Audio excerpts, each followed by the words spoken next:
तो दोस्तों, क्या हाल चाल है। आइए बात करते हैं आज के मुख्य समाचार। देश भर की तमाम बड़ी खबरों पर नजर डालते हैं। 5 मिनट मुख्य 25 ब्रेकिंग न्यूज देखते हैं दोस्तों। भारत माता की। प्रधानमंत्री नरेंद्र मोदी ने शुक्रवार को भरोसा जताया कि भारत और रूस के बीच $100 अरब की द्विपक्षीय व्यापार लक्ष्य है 2030 से पहले ही हासिल कर लिया जाएगा। रूस के राष्ट्रपति व्लादिमीर पुतिन के साथ भारत रूस व्यापार मंच को संबोधित करते हुए नरेंद्र मोदी ने रूसी कंपनियों को न्योता देते हुए कहा कि आइए और भारत में बनाइए।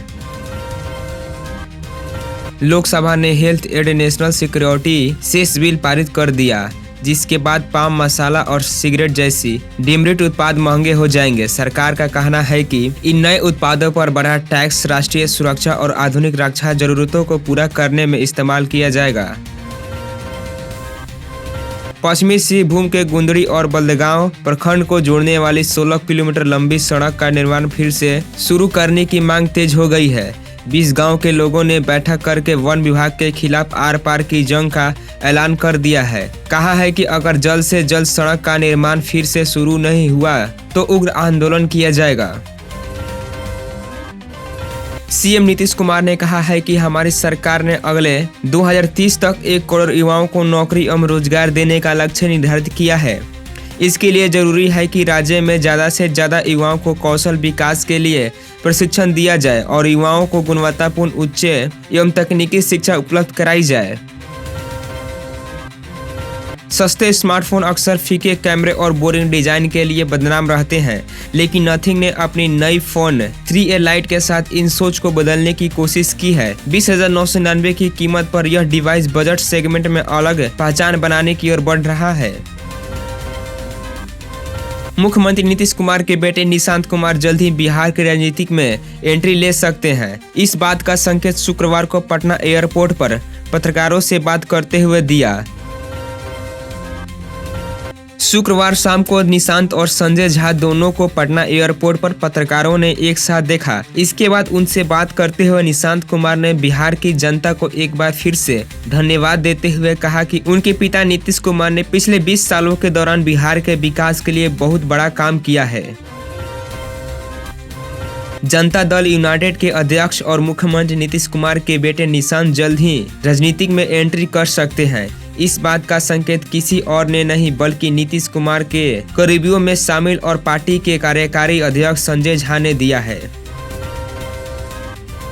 नीतीश कुमार सबसे ज्यादा बार सीएम पद की शपथ लेने वाले नेता बने। इस पर world book of record London ने पत्र के माध्यम से मुख्यमंत्री नीतीश कुमार को बधाई देते हुए कहा कि यह देश के लिए गौरव की बात है कि वर्ष 2047 से लेकर 2025 तक आप देश के सबसे पहले व्यक्ति हैं जिन्होंने 10 बार मुख्यमंत्री पद की शपथ ली है। रांची के सदर अनुमंडल पदाधिकारी ने SIR में 10% से कम मैपिंग कार्य करने वाले बीएलओ को कारण बताओ नोटिस जारी किया है। उसे स्पष्टीकरण मांगा गया है। संतोषजनक जवाब नहीं मिलने पर उनके खिलाफ कार्रवाई की जाएगी। बताया गया है कि ऐसे 10 बीएलओ है, उनका काम अब तक संतोषजनक नहीं है।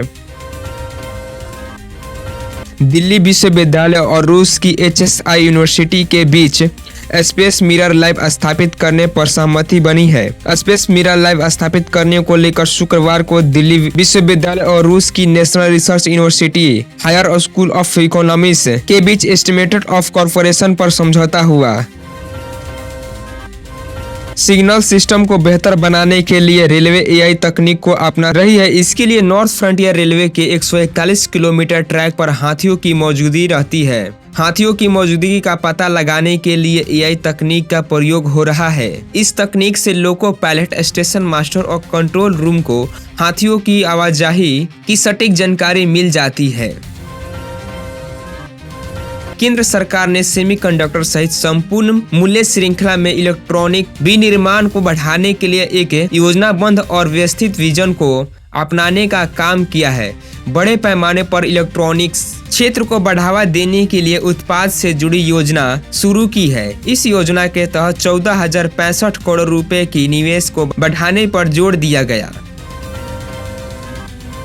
श्रम विभाग के अनुसार देश के कई राज्यों में 6 से 7 दिसंबर को शीतलहर की स्थिति बनने की संभावना है। इसके अलावा दक्षिण तमिलनाडु में कहीं कहीं भारी बारिश की संभावना व्यक्त की गई है।